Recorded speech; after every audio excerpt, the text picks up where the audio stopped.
if we look at the project from the end point, so once the panel is done and it has lived its life cycle, what's the take on recycling? You mentioned the other day that we are somewhere along the region of 70 to 90,000 tons of panels that should be coming down soon. Are we prepared for that in Europe, or what is the right approach to address this? Well, maybe let's clarify. First of all, you have to recycle. You cannot just landfill it or export it.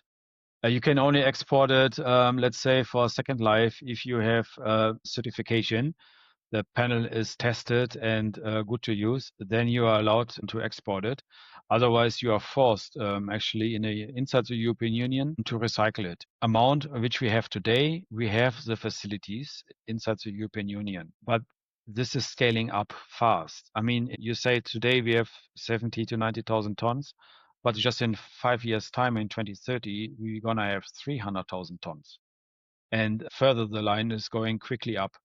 So I think it's like a chicken egg. The industry is there. There are players preparing, but the capacity is not there yet because there's no that demand yet. But I think that the demand will rise, also the capacity will rise. And I mean, it's already mandatory, right? And let's talk about the cost side of these things. So it costs about 2.7 euros per panel to recycle in Europe, right? And sometimes it can be $10 to even $20 somewhere else.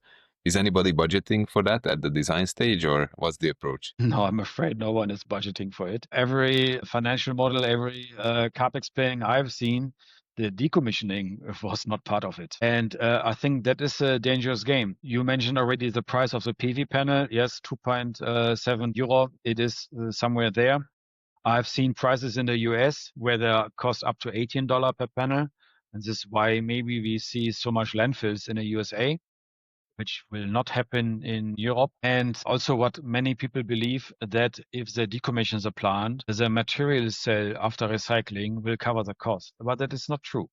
If you only look at the PV panels, you have like the cost per ton, 50 euro plus minus, but the income is 110 euro with today's market of glass, aluminum, silver, etc. So there is a gap. And you as an asset owner, when you have to decommission the plant, you need to pay the gate fees.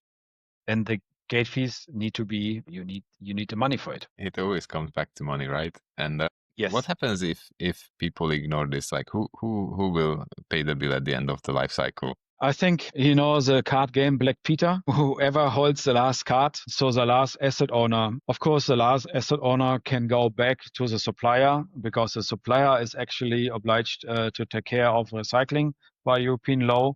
But in 25 years, who knows if the supplier still exists? And the supplier is mostly not inside the European Union. So it's really hard to go for it. So you need to do it. But in case there is no last owner, or even is a foreign owner of the PV plant, I'm very concerned it will go down to the DSO or to the landowner, or maybe in the end to the taxpayer. Otherwise, maybe we have a lot of stranded assets in the European Union.